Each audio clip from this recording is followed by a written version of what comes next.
by the time the tiger was killed at the end, he wasn't the monster anymore.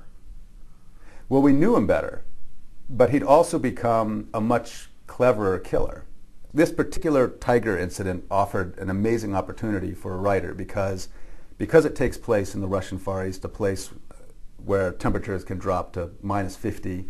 There's snow on the ground a lot of the time. This story took place in late December, shortest days of the year. So everything that tiger did was recorded in snow, and everything that the humans around it did was also recorded. And because the case was taken very seriously, video was taken, photos were taken, maps were made, interviews were done, so I had an enormous amount to work with. And because of all that data, you're able to get a much better hand on the tiger. It's not like it just whips in there, does the deed, and takes off. You can see how it's walking around. You can see the choices it's making. You can see when it changes direction to go after a particular person. You can see how that person react when up until the last moment when the tiger was on him. So you're able to, it's a recording. It's really like what we're doing now, except it's in snow instead of digital. And the tiger starts off seeming like an invincible monster. I mean, how are they going to pull down this? Yeah. Because these are big creatures. Mm-hmm. I had no idea. So give me some of the dimensions and capabilities of a Siberian tiger. Well, the Siberian or Amur tiger, as they're also known, is considered the biggest cat on Earth. And there are cat biologists who will argue that, but they can get to 500 and 600 pounds. The biggest ones maybe over 10 feet long, nose to tail. Size of a compact car. Yeah, well people went to town on this biggest cat on Earth thing, so there were some gross exaggerations made in the mid-20th century. On the other hand, I do think the tigers were bigger before because so many of them were killed that the gene pool was reduced. The same thing has happened with elephants in East Africa and moose in New Brunswick.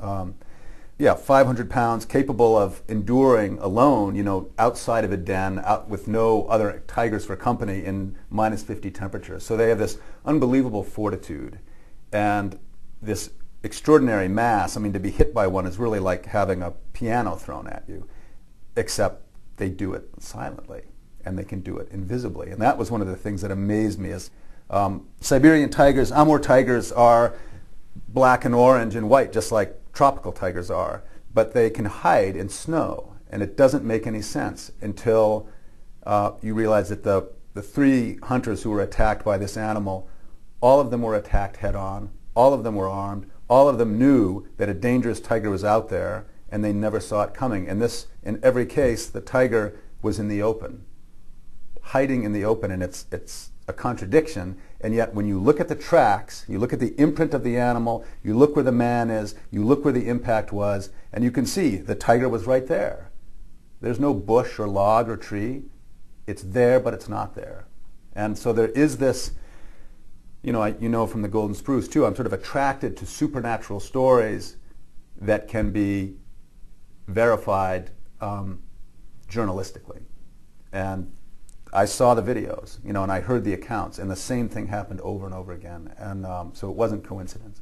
It wasn't just a one freak lapse of attention. These guys knew that there was something serious out there. So that is irresistible and an extraordinary thing. It's an opportunity to try to understand that, to grapple with that, because there are all these myths about tigers across Asia. The indigenous people of that region of the Russian Far East are still there.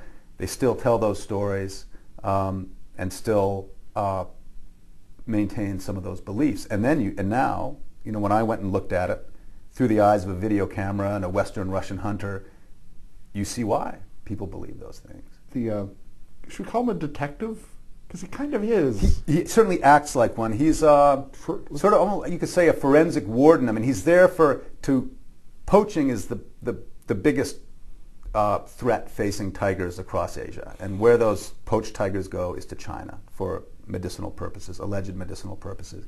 And so highly trained squads of anti-poaching teams have been assembled, and Yuri Trush was one of those men. And so he's got still cameras, video cameras, trained in interviewing, trained basically to study a case forensically. So in a way, these incidents were treated almost like murders in that sense. And it's, for a journalist, it's a gold mine. It felt a lot like a serial killer story because he's going to kill again, and like a serial killer, smart and staying around to keep an eye on. Yeah. I mean, they go to the first killing scene and they know, just by the way the dogs are acting, yeah, he's there. The tiger's still there. He's right there. Yeah. Yeah. No, it's very frightening. The other thing that really struck me about it is the forest there, rural area, very remote villages, but all kinds of people are in the forest. People are harvesting mushrooms. In the winter, they're hunting for pine cones because the Korean pine there has edible nuts that are valuable to the Chinese, but also very good eating. So there are all kinds of people in the forest, and this tiger targeted European Russian hunters, armed men every time, and almost as if and tigers hunt for food. They attack from behind.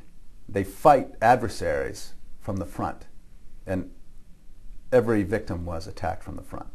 The book is The Tiger, A True Story of Vengeance and Survival. I've been speaking with the writer John Vaillant, and The Tiger is published by Knopf Canada.